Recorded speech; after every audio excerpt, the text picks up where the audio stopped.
Bagaimana kabar saudara hari ini?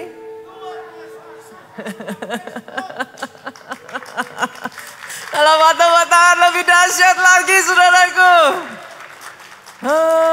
Satu bulan November ini ya saudaraku, nggak habis-habisnya saya dibuat takjub. Takjub dan takjub. Yang namanya berjalan di dalam anugerah ya Pak. Kadang kalau enggak, isinya tuh cuman banyak nangisnya Pak. Bukan nangis sedih. Tapi terharu dengan betapa baiknya Tuhan itu. Nanti satu waktu ya saudaraku, kalau waktunya tepat saya sharingkan kepada saudara. Bagaimana di bulan November ini saya banyak dibawa Tuhan berjalan bersama dengan anugerah dan melihat kadangkala ya saudara, satu mungkin yang saya bisa sharingkan ya. Sama-sama yang kita hadapinya sama ya. Pilihan tuh ada di kita. Kayak bulan ini tuh kayak Tuhan tuh ngajarin saya saudaraku. Pilihan ada di saya. Sama kok. Kalau Tuhan sudah janjikan itu akan deliver. Tapi sama-sama delivernya kadang kita tuh bisa yang kayak ini tuh loh Pak, apa sih? Deliver sambil, aduh takut, aduh nanti gimana ya, aduh hati tuh jadi berat gitu. Tapi ya endingnya kan deliver gitu. Tuhan kerjakan kan.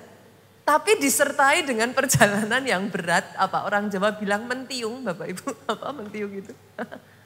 Berat gitu, kayak bambu itu bengkok gitu saudaraku. Itu mentiung namanya kalau orang Jawa bilang. Tapi sama-sama ketika kita belajar untuk percaya. Percaya bahwa dia alfa dan omega, yang awal dan yang akhir. Dia tahu awalnya, dia tentulah tahu akhirnya. Ujungnya dia tahu. Jalannya sama, tapi hati bisa ringan.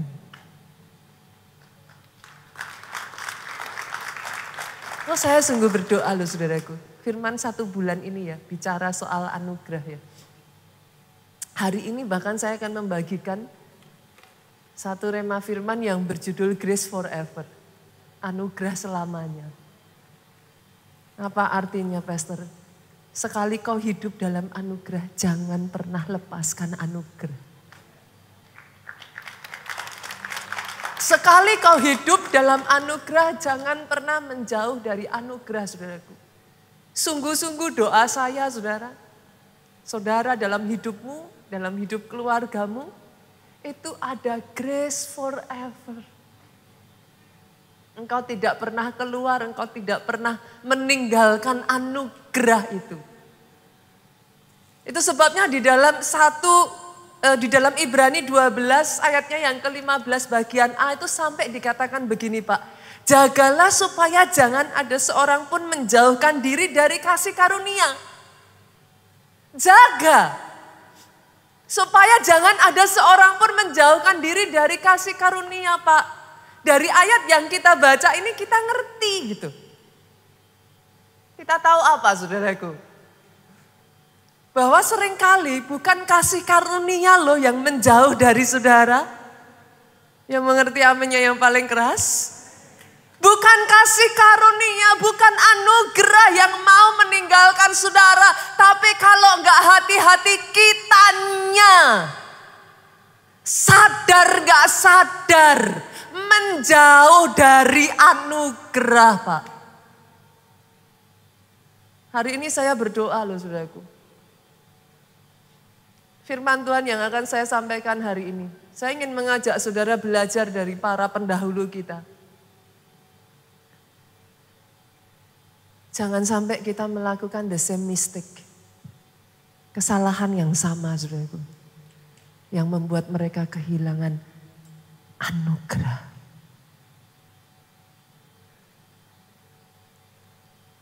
Sepanjang saudaraku. 1 bulan ini kita sudah belajar. Exceeding grace. Saya pribadi merasakan bagaimana hidup itu berjalan dari anugerah pada anugerah yang berikutnya. Ketemunya anugerah lagi. Enggak ada habis-habisnya saudaraku. Dan berjalan dengan anugerah itu enak Pak. ringan Pak. Kalau enggak hidup itu rasanya berat. Mau apa-apa tuh rasanya berat aja yang ada. Tapi kalau kita bisa melihat dan berjalan dengan the exceeding grace. Aduh, hidup tuh rasanya penuh dengan sukacita, saudaraku. Hari ini saya tuh kepingin membawa saudara belajar dari kisah kehidupan seorang yang bernama Saul, saudara. Seorang yang terima anugerah besar. Tapi sayangnya di akhir hidupnya, he lost it all. Itu jadi pertanyaan, saudaraku. Saya kan bawa saudara ngeliat dulu ya Pak ya, boleh ya? Kenapa kok sampai saya bilang Saul ini orang yang dipenuhi anugerah? Kita baca ya, kita buka yuk 1 Samuel pasalnya yang ke-9. Ayatnya yang pertama sampai ayatnya yang kedua. Ada seorang dari daerah Benjamin namanya Kis. Kis ini papahnya Saul, saudaraku. Bin Abiel, bin Seror, bin Bekorat, bin Afiah. Seorang suku Benjamin. Dari sini saudara membaca ayat ini maka saudara menemukan apa? Saul adalah orang yang berasal dari suku Benjamin. Catat dulu ya, dapat 1. Terus lanjut ayat ini berkata seorang yang berada. Artinya dari ayat yang baru saja kita baca ini kita dapat lagi nih, kita koleksi ya saudara. Kalau baca ayat makanya jangan cepet-cepet, pelan-pelan. Saul berasal dari keluarga yang kaya. Ayat kedua ngomong apa lagi saudaraku? Orang ini adalah anaknya laki-laki, namanya Saul. Seorang pemuda yang elok rupanya. Dapat lagi ya saudara, Saul ini ganteng saudaraku. Saking gantengnya, lihat ya saudara, tidak ada seorang pun dari antara orang Israel yang lebih elok daripadanya. Saya beberapa kali kan cerita sama saudara ya, bahasa zaman dulu dengan bahasa sekarang beda saudaraku. Jadi kalau saudara baca bahasanya Alkitab, elok rupanya itu kalau zaman sekarang itu kayak BTS gitu saudaraku. Kiranya begitu gitu saudara. Lebih gampang ya untuk saudara memahami kan kayak gitu kan. Nah bahkan Alkitab itu ngomong Saul tuh bukan cuman ganteng. Gak ada yang lebih cakep dari Saul. Masih belum selesai, kita koleksi lagi ya Pak. Kita koleksi lagi. Dari bahu ke atas, ia lebih tinggi daripada setiap orang sebangsanya. Saya ulang ya saudara. Sudah tinggi, gagah, ganteng, kaya lagi. Kurang anugerah apa? Saudara bisa mengerti ya kenapa saya mengatakan Saul ini terima anugerah. Belum lagi ditambah dengan saudaraku, saudara tarik leluhurnya. Dia berasal dari tadi siapa? Suku Benjamin. Jangan lupa loh saudaraku, Benjamin ini adalah anak bungsu ayahnya. Lahir dari istri kesayangan. Pada saat anak ini lahir, ibunya meninggal. Benjamin ini anak kesayangan ayahnya. Ditambah dengan pada saat Yusuf, kakak kandung, jadi kakak asli dari ibu dan ayah yang sama saudaraku, dikabarkan oleh saudaranya sudah meninggal. Papahnya Yakub nggak tahu kalau Yusuf dijual, saudaraku. Papahnya hanya tahu Yusuf ini sudah meninggal. Saudara kebayang nggak? Cuman 2 saudaraku, tinggal 1. Betapa Yusuf, maaf saudaraku, Benjamin ini sejak masa kecilnya Pak diperlakukan spesial. Saudara bisa melihat ya, saudaraku.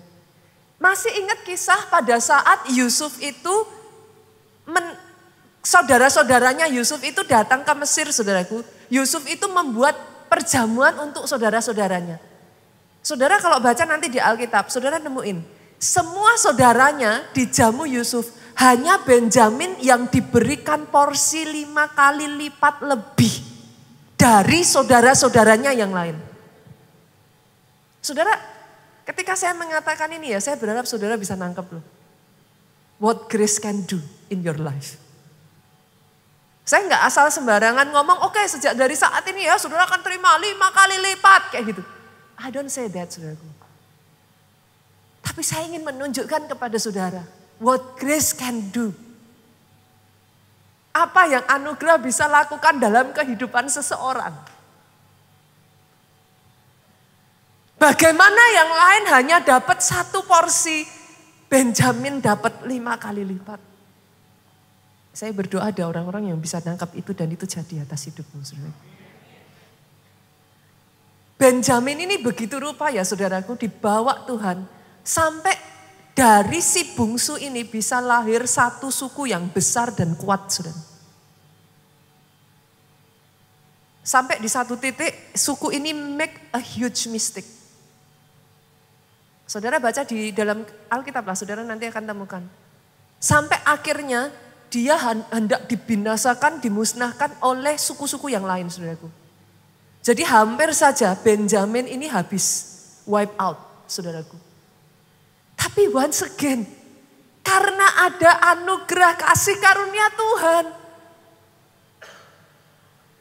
Beberapa waktu yang lalu saya mengajarkan ya saudaraku, kemurahan Tuhan itu tidak selalu dalam bentuk saudara keluar dari masalah loh. Tapi diizinkan melalui masalah, tapi diberi kekuatan dan tidak ditinggalkan. Itu pun anugerah. Masih ingat ya saudaraku, pada saat Benjamin mengalami itu semua, Tuhan luputkan dia sampai akhirnya nggak jadi dimusnahkan. Bahkan dari keturunannya lahir saudaraku, raja pertama bangsa Israel ini suku paling bungsu loh saudara. Itu pun anugerah. Pastor poinnya, pastor apa? Saul itu lahir dari leluhur. Yang kalau saudara tarik bahkan sampai ke Saul sendiri. Anugerah demi anugerah demi anugerah demi anugerah. Setuju nggak saudara dengan saya? Bahwa Saul adalah orang yang sudah mengalami anugerah yang begitu besar. Bagaimana tidak saudaraku? Tadi saya sudah sebutkan kepada saudara. Tinggi, gagah, paling cakep. Kaya lagi, raja pertamanya Israel. Semua hal yang manusia idam-idamkan itu ada dalam diri Saul. Kurang apa Pak? Oh, semua yang bisa dimimpikan manusia saudaraku Saul ini punya. Pertanyaannya saudaraku, how did he lose it? Bagaimana seorang dengan anugerah yang begitu rupa saudaraku, kehilangan segalanya saudaraku. Saul meninggal dengan mengenaskan Pak di medan perang. Oh, ngeri saudaraku. Dia dipermalukan begitu rupa saudaraku. Saul kehilangan perkenanan Tuhan. The list keep on going saudara. Bukan hanya itu saja saudaraku. Seharusnya kebayang dong saudara. Kalau Saul raja pertama Pak, kira-kira yang akan jadi raja selanjutnya seharusnya siapa? Keturunannya Saul. Tapi itu dihabiskan loh Pak. Terputus. What happened? Ketika saudara mendengar apa yang saya ceritakan ini mungkin sama seperti saya saudaraku. Akan muncul pertanyaan di benak saudara. Apa yang terjadi? Kok sampai bisa begitu? What happened? Gitu. Boleh gak saudara hari ini kita belajar yuk. Kita tuh bisa kehilangan anugerah loh kalau gak hati-hati saudara. Belajar dari pendahulu kita. Apa yang dilakukan Saul. Sampai dia kehilangan anugerah itu. Dan jangan lakukan. Supaya atas kehidupanmu. Sama seperti Yesus. Bertumbuh besar. Dicintai Tuhan. Dan sesama. Artinya saudaraku at the same time. Anugerah itu bisa grow. Oh yes. anugerah bisa bertumbuh, Pak. Doa saya itu yang jadi atas hidupmu, atas hidupmu, atas hidupmu. Anugerahmu bukannya hilang, tapi bertumbuh dan terus bertumbuh. Jadi itu atas hidupmu. Oh, kalau mau amin-aminnya yang lebih keras, saudaraku. Tepuk tangan boleh lebih dahsyat lagi buat Raja di atas segala raja. Saya akan bagikan 2 poin. Yang pertama, saudaraku, apa sih yang membuat sampai Saul itu kehilangan anugerah? Kenapa kok bisa begitu gitu? Yang pertama, saudara, catat baik-baik, saudaraku. Saul lebih suka mengandalkan manusia daripada mengandalkan Tuhan. Saya akan bangun story saya ya, saudaraku ya. Supaya saudara jangan mengatakan, aduh kok comot-comot Bunita, enggak. Enggak ada yang namanya comot-comot. Di dalam pengetahuan tentang khotbah, saudaraku, ada yang namanya hermeneutik dan homiletik. Homiletik itu adalah ilmu saudara berkhotbah. Salah satunya adalah topical.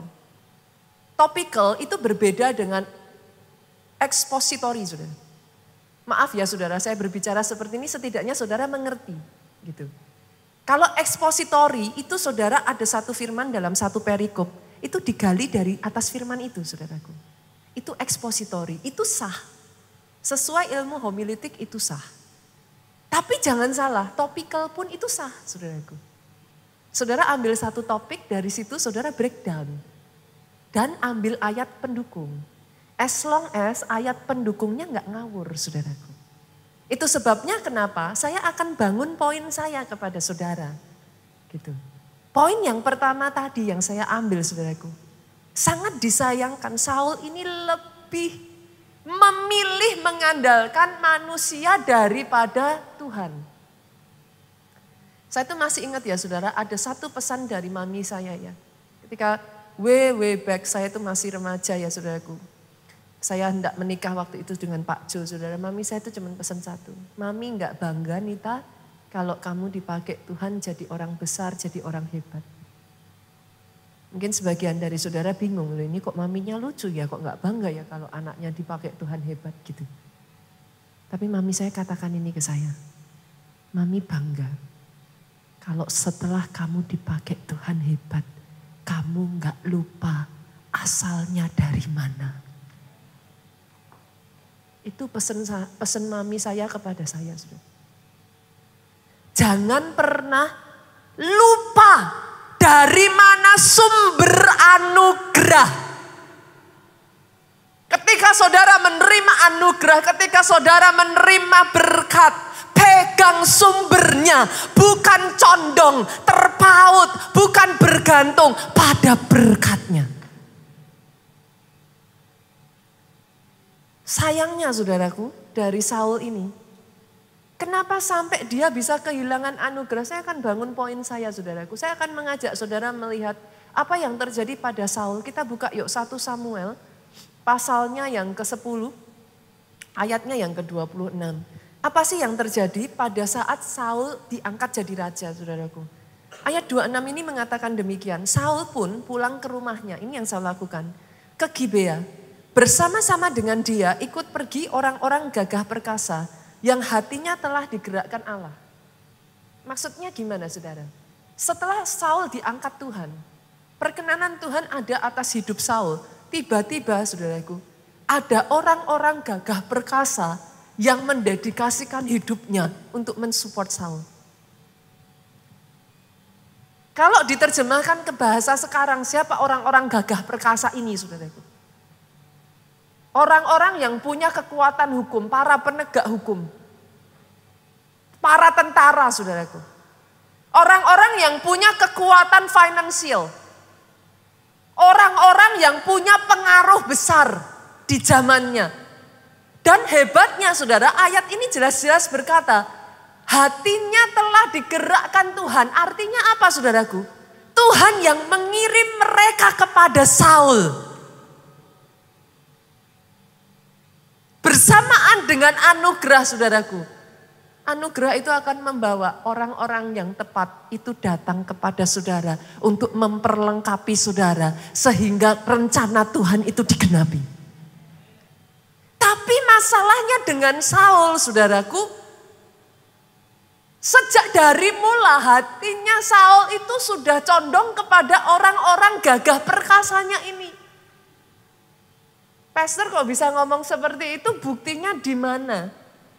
Saya bukakan saudaraku, 1 Samuel pasalnya yang ke-14, saya bangun poin saya ya. Jadi nanti dari sini saudara tahu, saudara bisa mengerti arah poin saya itu kemana. Gitu. 1 Samuel 14 ayatnya yang ke-52, hebat peperangan melawan orang Filistin selama zaman Saul. Dan semua pahlawan, orang gagah perkasa yang dilihat Saul, dikumpulkannya kepadanya. Saul ini suka ngoleksi orang-orang hebat, saudara. Sampai di sini saja maka muncul pertanyaan, Pastor, is it wrong? Enggak salah. What's wrong? Apa salahnya dengan Saul mengkoleksi orang-orang hebat, Pak? It's only normal. Tapi lihat, saudaraku. Lihat, saudara. Saya akan menggiring saudara masuk pada poin saya. Kenapa saya akhirnya membawa ini menjadi salah satu penyebab kejatuhan dari Saul, saudara? Kita buka ayat berikutnya lagi 1 Samuel 22 ayat 6. Hal itu terdengar oleh Saul sebab Daud dan orang-orang yang bersama dengan dia telah diketahui tempatnya. Adapun lihat lagi ya saudara, Saul ada di Gibea, sedang duduk di bawah pohon tamariska di bukit. Dengan tombaknya di tangan dan semua pegawainya berdiri di dekatnya. Saul itu menemukan rasa tenangnya ketika ada orang-orang gagah perkasanya itu mengelilingi dia. Saudara. Once again, saudara akan tanya sama saya, is it wrong, Pastor? Orang sekelas Saul sebagai seorang raja memastikan bodyguard itu menjaga dia aman, is it wrong? It is not wrong. Sampai di sini tidak ada yang salah dengan semuanya itu, saudaraku. Saya bangun lagi ya, saudaraku. Oke, 1 Samuel 26 ayatnya yang ke-7. Datanglah Daud dengan Abishai kepada rakyat itu pada waktu malam dan tampaklah di sana Saul berbaring tidur di tengah-tengah perkemahan. Posisi tidur ya saudara. Dengan tombaknya terpancung di tanah, tombaknya ditancapkan saudaraku. Pada sebelah kepalanya sedang Abner dan rakyat itu berbaring sekelilingnya. Sampai di sini apakah salah? Enggak salah. Tapi kenapa saya terus mengambil poin-poin ini saudaraku? Cari di dalam Alkitab sepanjang sejarah Saul. Apakah ditemukan kata-kata sama seperti Daud, Saul berkata hanya dekat Allahku saja aku tenang. Daripadanya lah keselamatanku. Apakah saudara menemukan semua kata-kata itu? No. Saul mencondongkan hatinya kepada manusia, kepada orang-orang hebat. Dia mengkoleksi orang-orang gagah perkasa, saudaraku. Sampai satu ketika ya saudara-saudara, ini saya bangun poin saya lagi saudara. Tidak heran pada saat saudaraku, karena Saul ini punya hobi mengkoleksi orang-orang hebat. Satu kali terjadi peperangan dengan orang Filistin, saudara. Masih ingat kisahnya? Ketika dilihat Saul, saudaraku, orang gagah perkasa yang dimajukan oleh Filistin jauh lebih hebat dari semua orang-orang gagah perkasanya disatukan. Ciut hatinya. Cari di ayat itu apakah saudara menemukan di sana ditulis. Saul berseru meminta pertolongan dari Tuhan. Cari di dalam kisah Goliat ini saudaraku, apakah saudara menemukan di sana ada ayat Saul berlari kepada Tuhan. Then I make my point. Saudara bisa mengerti yang saya maksudkan. Semua yang dilakukan Saul tidak salah saudaraku. Tapi ketika kecondongan hatimu, ketika saudaraku, engkau bergantungnya jadi sama manusia. Engkau jadi mengandalkan orang-orang gagah perkasa ini. Then it is wrong.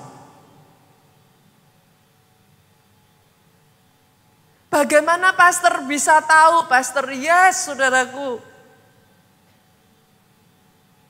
Karena kalau saudara masih ingat saudara, kisah itu berkelanjutan saudaraku. Satu waktu saudara, Samuel itu ngomong sama Saul, Saul, kamu jangan maju dulu ya, tunggu aku. Ingat ceritanya saudaraku, you wait for me. Sampai aku datang, jangan mempersembahkan korban bakaran. Baca ayatnya saudaraku. Baca ayatnya, ditunggu-tunggu Samuel gak datang-datang. Pada saat Samuel gak datang-datang, apa yang terjadi saudara? Orang-orang mulai tercerai-berai. Mereka meninggalkan Saul. Apa yang dilakukan Saul? Saul berpegang kepada Tuhan. Saul memegang perintah Tuhan at any cost. Demi dilihat orang-orangnya meninggalkan dia. Saul mengambil alih fungsi Samuel. Dia lebih takut manusia daripada Tuhan. Apakah poin saya cukup clear saudaraku sampai di sini? Itu sebabnya saudaraku. Yeremia 17 ayatnya yang kelima tuh ngomong gini. Terkutuklah orang yang mengandalkan manusia. Yang mengandalkan kekuatannya sendiri. Dan yang hatinya menjauh daripada Tuhan. Tapi ayat itu berlanjut dengan ayat yang ketujuh. Diberkati orang yang mengandalkan Tuhan. Yang menaruh harapannya pada Tuhan. Ini yang dialami Daud, saudaraku. Apakah saudara kira nggak sama antara Saul dengan Daud? Sama, exactly the same. Pada saat Daud diangkat menjadi raja, saudaraku, orang-orang gagah perkasa itu mendekati Daud. Tapi yang membedakan hatinya Daud tidak pernah condong kepada mereka.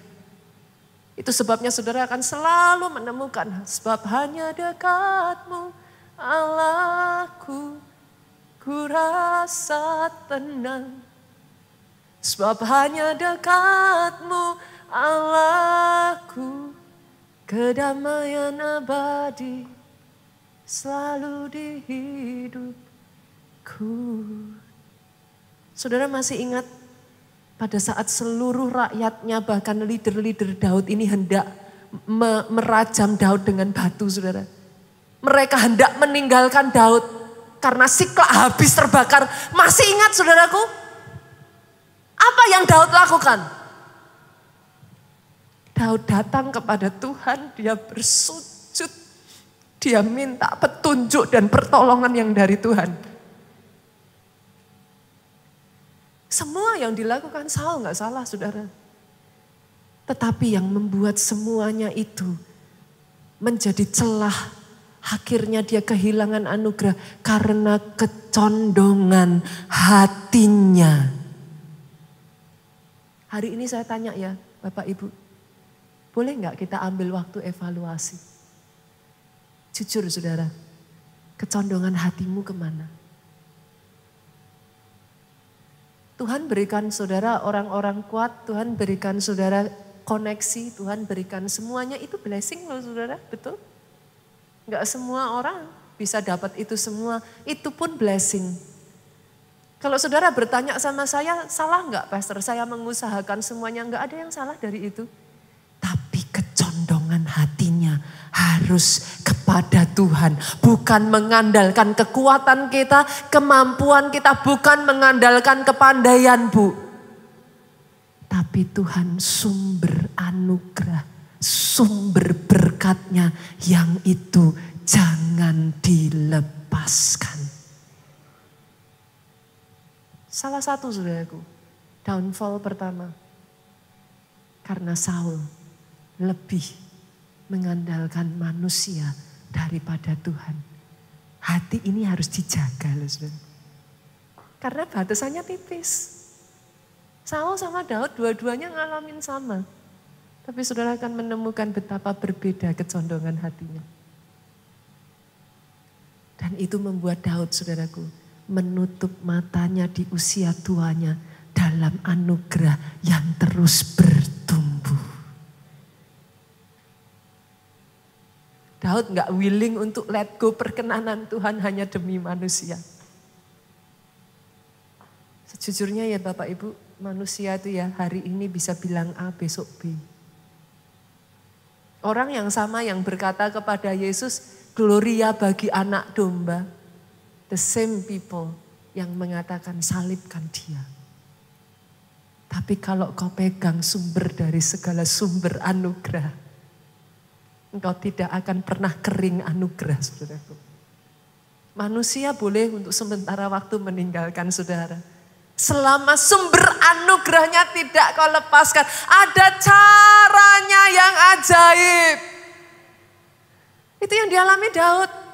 Orang-orang yang sama yang hendak merajam dengan Daud dengan batu, mereka bangkit bersama-sama berperang bersama Daud. Kenapa? Yang dipegang Daud bukan manusianya, tapi sumber anugerahnya. Jaga hati, saudara. Jaga hati. Karena ini yang masuk ke poin saya yang kedua. Salah satu yang membuat Saul kehilangan anugerah, dia nggak jaga hatinya, saudara. Kita buka yuk Amsal 4 ayat 23. Orang Kristen hafal dong ayat ini apa? Bapak Ibu? Jagalah hatimu dengan segala kewaspadaan, karena dari situlah terpancar kehidupan. Jaga. Saya balik lagi ya dari ayatnya Ibrani 12 tadi ya yang kita baca. Tapi kali ini 15-nya kita baca seluruhnya, saudara. Jagalah supaya jangan ada seorang pun menjauhkan diri dari kasih karunia Allah. Tadi kita sudah baca ya ayat ini ya. Bukan kasih karunia yang menjauh dari kita. Seringnya kitanya ini loh, saudara.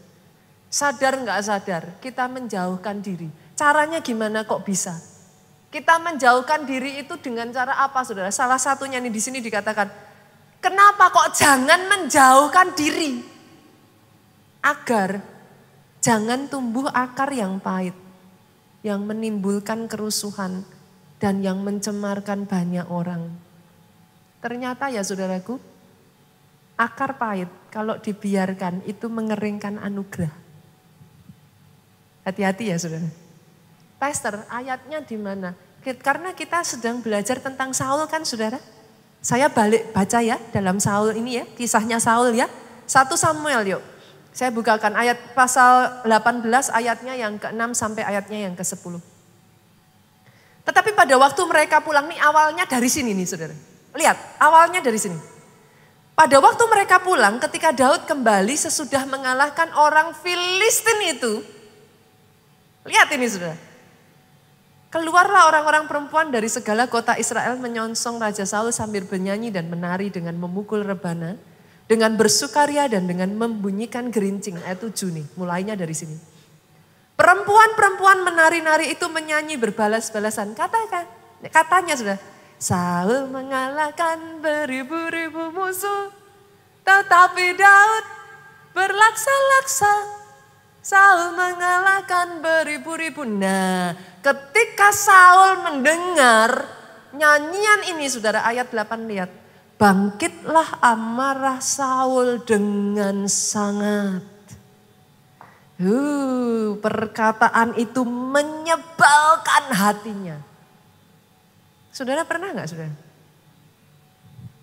Ketika ada akar pahit, ciri-ciri salah satunya ya saudara. Saudara dengar kata-kata orangnya itu ya saudara. Bangkitlah amarah itu dalam hati saudara. Pernah ngalami itu gak? Perkataan itu terdengar menyebalkan sekali. Saya pernah saudara, karena itu saya tahu. Setiap kali saudara dengar orang itu ngomong, gak tahu kenapa bangkitlah amarah dalam hati. Rasanya sebel. Itu ciri-cirinya saudara. Pastor, apa salah sih orang marah? Oh nanti dulu saudara. Saya ajak kita lihat. Kan kita harus lihatnya kan Alkitab toh saudara. Betul ya? Betul ya? Ayat 9 ya saudara, saya lanjutkan. Ayat 9 ngomong apa? Lalu bangkitlah amarah Saul dengan sangat sebab pikirnya. Kita lanjutkan dulu ayat 8 tadi. Sebab pikirnya saudaraku, kepada Daud diperhitungkan mereka berlaksa-laksa, tapi kepadaku diperhitungkan beribu-ribu. Ini artinya Saul apa saudara? Iri ya? Boleh dong? Saul iri. Diperhitungkan beribu-ribu. Akhir-akhirnya jabatan raja itu pun jatuh kepadanya. Ayat 9. Sejak hari itu. Dimulainya dari kayak gitu-gitu loh saudara. Bu Nita masa sih saya gak boleh marah kayak gitu? Masa sih Bu Nita kalau jengkel gitu terus gimana gitu? Lihat ini saudara, sejak hari itu maka Saul selalu mendengki Daud. Dengki sama iri itu sepakat ya saudaraku. Kalau enggak hati-hati ya saudara, akar pahit itu mulai muncul, dia mulai merambat saudara. Dan sebagai dampaknya, ini ngeri loh saudara. Saudara jangan bilang enggak apa-apa pastor kan. Ya namanya manusia, hati-hati loh saudara. Ayat 10 saya bacakan saudara. Ini bukan saya yang ngomong ya. Saya enggak ngeroh-ngerohin loh ya saudara. Ini saya bacakan persis Alkitab ngomong.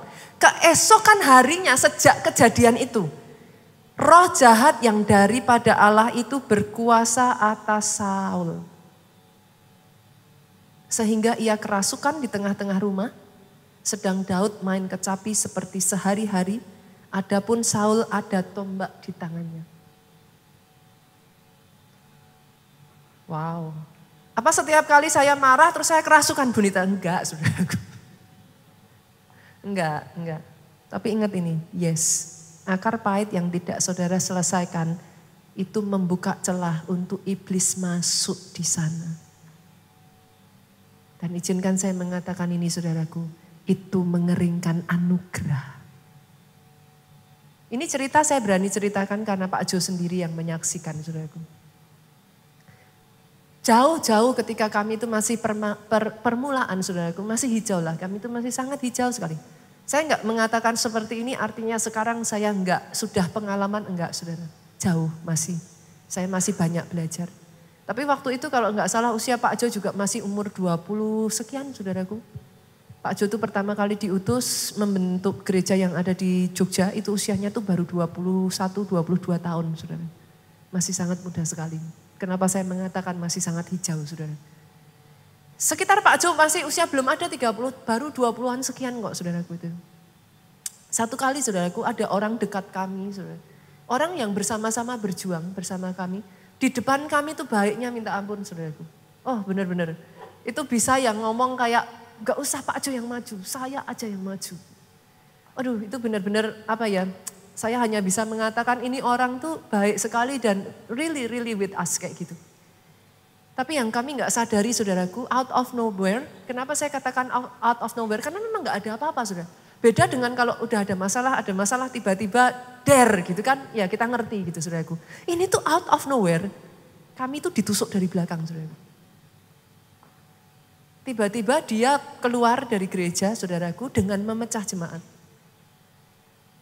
Itu sampai kayak pada saat itu saudaraku, Pak Jo khususnya ya saudaraku, itu dalam kondisi yang Pak Jo itu, ini kesaksiannya Pak Jo sendiri. Itu tuh bukan hanya apa ya, feel betray ya saudara, apa sih kayak merasa kayak dikhianati gitu. Ini orang yang bersama-sama kami, yang dekat, yang bahkan ada di dalam kepemimpinan kayak gitu saudaraku. Out of nowhere gitu, gak ada apa-apa. Tapi seolah-olah itu seperti kayak kami dibodohin gitu. Direncanakan begitu rapi gitu saudaraku. Di titik kami lengah pada saat itu bahkan Pak Jo tidak ada di kota Jogja saudaraku. Itu dia tusuk dari belakang saudara. Itu Pak Jo itu kayak antara merasa dikhianati, marahnya minta ampun saudaraku. Dan secara jujur saudaraku, Pak Jo itu bersaksi saudaraku.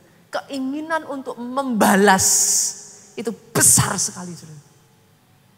Pada saat itu Pak Jo sudah berpikir saudaraku. Dengan resource yang ada itu mau menghancurkan orang ini saudara. Tapi sebelum Pak Jo melakukan itu saudaraku. Ada salah satu teman hamba Tuhan yang kami cukup dekat saudara. Itu sebabnya penting ya saudaraku. Kelilingi diri saudara dengan orang-orang yang tepat. Hati-hati saudara. Kalau saudara mengelilingi diri saudara dengan orang-orang. Ya gak apa-apa bales aja. Nah itu bahaya saudaraku. Kelilingi dirimu dengan orang-orang yang tepat. Pak Jo ketika itu share dengan hamba Tuhan ini dan hamba Tuhan ini berkata, saudaraku, kalau kamu balas, kamu puas, tapi tanganmu akan berlumuran darah. Tangan yang berlumuran darah tidak akan pernah bisa diizinkan Tuhan membangun bait sucinya. Itu kata-kata itu seperti menampar Pak Jo. Tangan yang berlumuran darah tidak akan pernah bisa membangun gerejanya. Oh itu Pak Jo nangis. Itu perasaan seperti, dan itu kerugiannya bagi kami itu sangat besar sekali. Karena itu kayak dipukul dalam kondisi kami gak siap apa-apa. Itu benar-benar kayak kalau bisa ngomong itu aduh udah gak bisa apa-apa. Tapi ketika Pak Jo mendengar nasihat itu, Pak Jo berseru datang di hadapan Tuhan, Pak Jo hanya berkata, aku serahkan kepada Engkau Tuhan. Itu Pak Jo bersihkan amarah, bersihkan saudaraku kemarahan, bersihkan saudaraku akar pahit. Pak Jo berurusan dengan Tuhan. Tapi bolehkah saya katakan ini saudaraku, apa yang menjadi bagian saudara tidak ada satu orang pun yang bisa mengambilnya. Tapi kalau itu bukan Tuhan yang memberikan kepada saudara, saudara berusaha pun tidak akan pernah bisa saudara peroleh. Bagian kita tetap jaga hati benar di mata Tuhan. Sejak saat itu secara manusia rugi, secara manusia kalah. Tapi Pak Jo memilih membuang akar pahit, memilih untuk hidup benar di hadapan Tuhan, memilih mengerjakan bagiannya. Waktu berjalan saudaraku, anugerah itu bertumbuh dalam kehidupan Pak Jo. Kalau hari itu mungkin bisa di strike, bisa dikalahkan saudaraku. Tapi tangannya akan berlumuran darah. Daud hari itu bisa ngalahin Saul. Bisa bunuh Saul. Tangannya akan berlumuran darah. Saudara. Tahta Daud tidak akan tetap sampai akhir hayatnya. Tapi karena Daud tahu mempertahankan apa yang benar di mata Tuhan. Tuhan yang jadi pembela buat saudara. Tuhan yang berperang. Tuhan tidak bisa menyangkali firman-Nya sendiri, saudara. Sejak dari hari itu sampai hari ini, saudaraku, anugerah Tuhan bertumbuh dengan luar biasa. Boleh nggak saudara? Jaga hati ya. Jaga hati. Kalau ada di antara saudara yang mungkin saudara berkata, ya pastor ada akar pahit itu dalam hati saya. Saya nyimpen kebencian itu. Boleh enggak saudaraku hari ini dibuang jauh yuk. It doesn't do you any good. Itu tidak membawa kebaikan buat saudara. Dan yang terakhir saudara, saya akan tutup dengan ini. Ketika saudara mendapatkan anugerah, ingat ini ya saudaraku. Estafetkan anugerah. Maksudnya gimana pastor? Kita hidup di dalam hukum tabur tuai saudara. Barang siapa menabur dia akan menuai. By the way buat saya itu orang yang sangat percaya sekali dengan hukum tabur tuai saudara. Hukum tabur tuai itu buat saya itu bukan kayak oh saya nabur supaya saya nuai, salah saudara. Saya tidak pernah berpikir begitu. Hukum tabur tuai buat saya itu sepasti saudara bangun pagi hari matahari akan terbit. Dan tanpa saudara minta, nanti malam hari bulannya yang akan menyinari. Itulah yang namanya hukum saudara.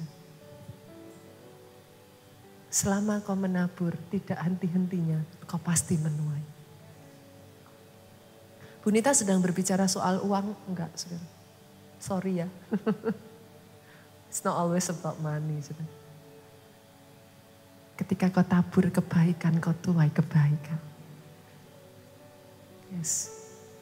Tapi ada satu taburan yang saya ajak saudara lakukan. Boleh enggak saudara? Estafetkan anugerah keselamatan. Tidak berhenti sampai di saudara. Diselamatkan untuk menyelamatkan orang lain. Estafetkan. Kenapa? Saya tutup dengan satu kisah ini ya saudara. Kalau saudara masih ingat satu hari ada seorang yang berhutang kepada raja besar. Raja lunasi. Tapi ketika dia ada temannya yang berhutang, jauh lebih kecil, gak bisa melunasi itu saudaraku. Dia marah, dia penjarakan. Raja marah, orang ini dimasukkan di dalam penjara. Pesan apa dari kisah ini yang kita dapatkan? Salah satunya ya saudaraku, salah satunya. Jangan pernah kemurahan dan anugerah itu berhenti kepada saudara. Estafetkan kepada yang berikutnya. Kita sudah terima kemurahan yang dari Tuhan. Murah hatilah kepada orang lain. Kau sudah terima keselamatan. Bagikan keselamatan itu kepada orang lain. Bangkit berdiri jemaat Tuhan. Boleh gak pujikan lagunya tadi itu? Gimana tadi? No. Maaf Bu Susan, saya ganti. Yang lagunya tadi itu apa ya Bu Susan? Lagu terakhir sebelum firman. Gimana?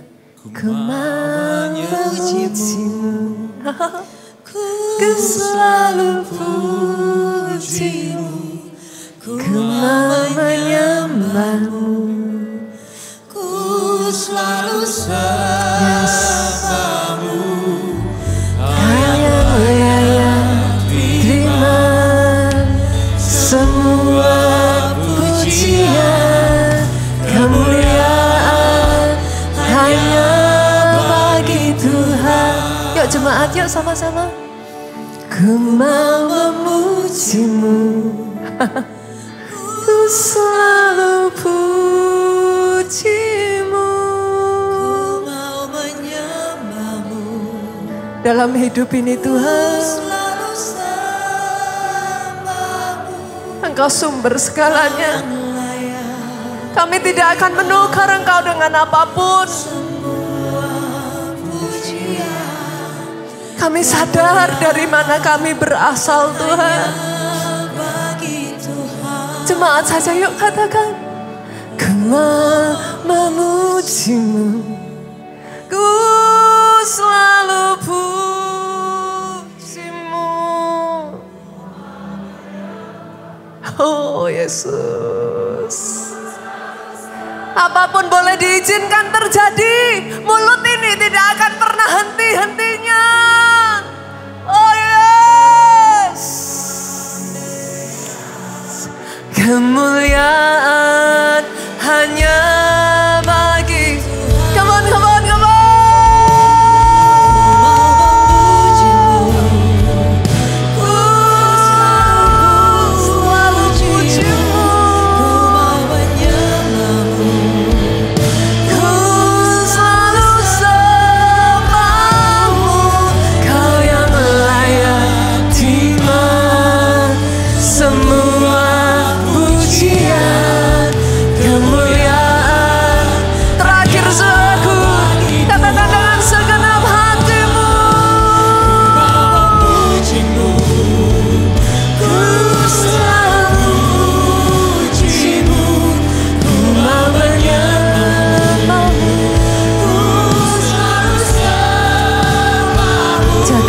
Ini Tuhan, terima semua pujian, kemuliaan hanya bagi Tuhan.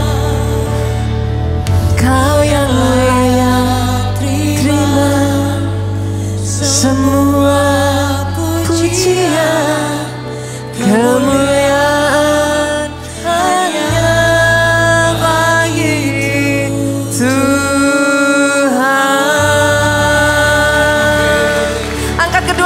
saudaraku, diberkatilah saudara oleh Tuhan. Amin. Diberkati keluargamu oleh Tuhan. Amin. Di dalam hidupmu biar anugerah itu terus bertumbuh saudaraku. Amin. Anugerah itu terus berlipat. Yes. Berjalan di dalam anugerah. Amin.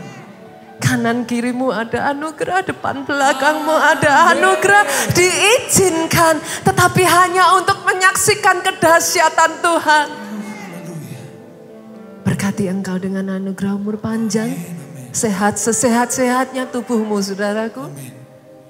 Diberkati kesaksianmu, apapun yang keluar dari mulutmu ini menjadi berkat, memuliakan nama Tuhan. Diberkati pelayanan dan pemberitaan Injil-Mu oleh Tuhan saudaraku. Pulang dengan membawa sukacita, damai sejahtera Allah Bapa, cinta kasih Yesus Kristus, persekutuan dengan Roh-Nya yang kudus sekarang sampai selama-lamanya. Engkau yang diurapi, diberkati, katakan dengan suaramu yang paling keras. Amin.